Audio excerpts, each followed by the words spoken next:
Yo, halo semuanya, selamat datang lagi di Dunia Review. Di depan kalian sudah ada smartphone terbaru dari Poco, yaitu Poco X3 GT. Smartphone ini sebenarnya sudah rilis pada tanggal 19 Agustus 2021 dan baru dijual secara offline pada tanggal 26 Agustus 2021. Jadi, gue beli secara offline dengan layanan Mi Store from Home. Karena handphone ini sudah dilakukan pengecekan unit oleh mas-mas dari Mi Store, jadi kita unboxing secara ala-ala aja ya. Di bagian depannya kita bisa lihat ada tulisan X3 GT yang cukup besar dan di bagian pojok atas bagian depan ada tulisan label Xiaomi dengan ciri khas yaitu kami buatan Indonesia. Di bagian kanan kirinya sama juga ada tulisan X3 GT dan di bagian kiri ada tambahan label yaitu The Best Contact Center Indonesia 2020. Langsung aja kita ke bagian belakangnya, ada key selling point atau gua bisa bilang fitur unggulan dari X3 GT, yaitu flagship MediaTek Dimensity 1100, turbo charging 67 watt, refresh rate hingga 120 Hz, dan juga triple kamera dengan kamera utama sebesar 64 megapiksel. Untuk varian warna yang gue pilih kali ini adalah Cloud White dengan kapasitas 8/256 GB. Kayak apa isi dari boxnya? Langsung aja kita buka boxnya.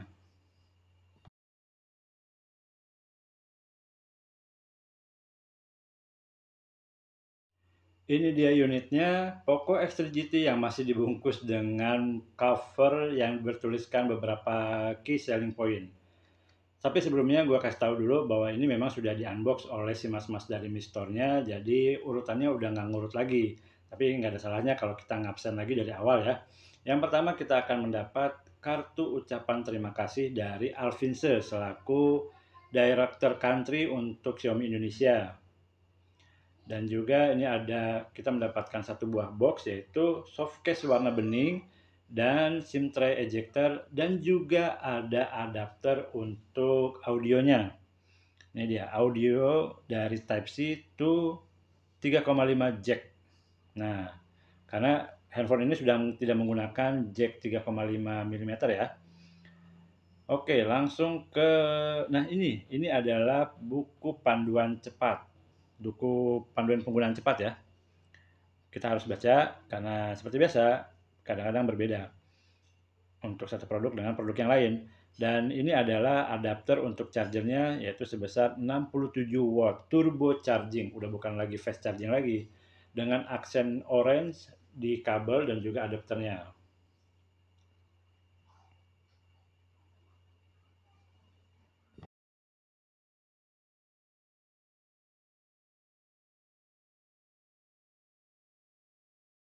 Sekarang kita masuk ke sisi desainnya. Di bagian layarnya untuk dagunya udah nggak lebar lagi kayak Xiaomi zaman dulu, tapi udah sangat tipis. Ini sangat menyenangkan untuk bisa melihat layar yang lebih luas. Di bagian kanannya ada tombol on off sekaligus fingerprint dan juga ada tombol volume. Di bagian atasnya ada lubang mikrofon dan juga speaker dan ear blaster. Di bagian bawahnya ada mikrofon, speaker, dan juga USB Type-C. Di bagian kirinya ada SIM card tray. Nah, ini dia. Ini kabarnya hanya 2 SIM card yang bisa masuk tanpa ada tambahan memori eksternal. Jadi, coba kita cek dulu ya.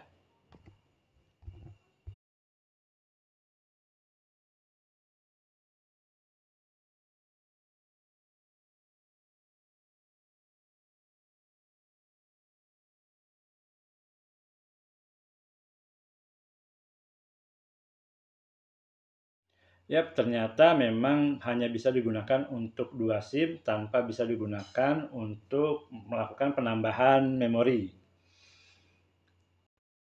Masih lanjut kita ngomongin desainnya. Di bagian depannya ada kamera 16 megapiksel dan di bagian atasnya ada lubang speaker untuk telepon. Nah, di bagian belakangnya kita bisa lihat warna putihnya unik ya, dan ini ada tekstur garis-garis ke atas ke bawah gitu. Ini benar-benar tekstur, bukan hanya visual, tapi benar-benar tekstur gerinjel-gerinjel gitu deh.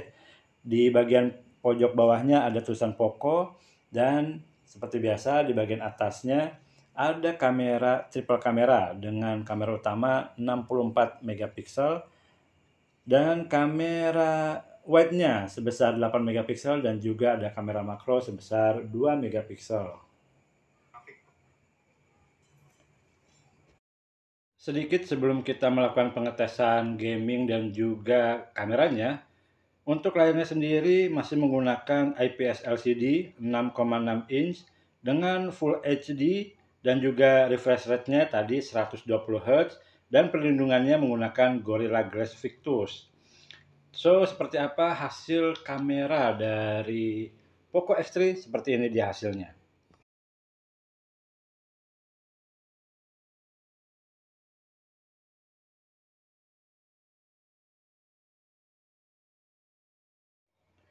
Terlihat agak patah-patah ya.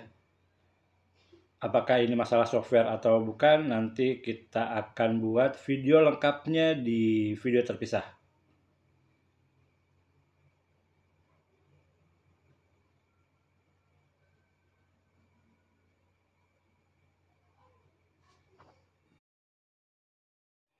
Oh ya, untuk softwarenya sudah menggunakan MIUI 12.5 dengan Android 11 ya. Lanjut kita coba untuk gamingnya. Settingan grafiknya kita bisa memperoleh untuk PUBG Mobile ada di Smooth Extreme dan juga paling tinggi di HD Ultra.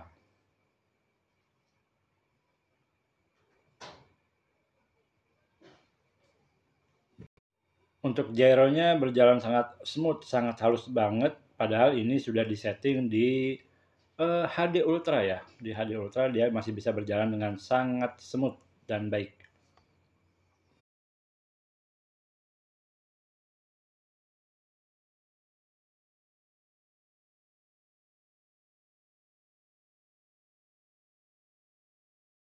Untuk sensor gyronya gua rasa dia bekerja cukup baik walaupun kita setting untuk grafiknya di settingan terberat sekalipun.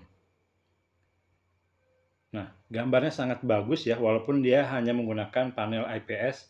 Panel IPS ini juga mungkin akan berguna untuk penghematan daya ketika kita bermain game dalam waktu yang cukup lama. Gue pikir Poco cukup bijak dengan penggunaan panel IPS ini ya. Tidak memaksakan untuk AMOLED atau Super AMOLED.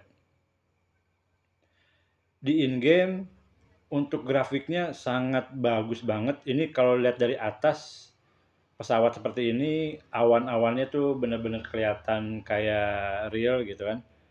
Dan pada saat mendarat pun rumput yang tergambarkan itu cukup gue nggak bisa bilang real sih, tapi ya cukup detail lah.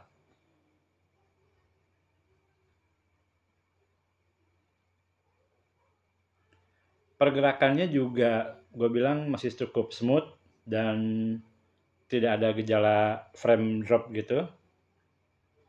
Untuk ulasan lengkapnya tentang gaming mungkin gue akan bikin videonya seperti biasa terpisah dengan video yang ini ya, video unboxing, karena memang ini cuma video unboxing biasa aja. Dan tapi ya daripada cuma unboxing doang ya kita sedikit intip-intip dan bahas tentang spesifikasinya ya nggak? Oke, segitu aja dulu video dari gua. Dan kalau ada kritik dan saran silahkan kalian tulis di kolom komentar. Jangan lupa subscribe dan juga bagikan video ini kalau video ini bermanfaat bagi kalian dan teman-teman kalian. Nantikan video gua selanjutnya. Terima kasih udah mendukung channel ini untuk berkembang dengan lebih baik lagi. Thank you semuanya.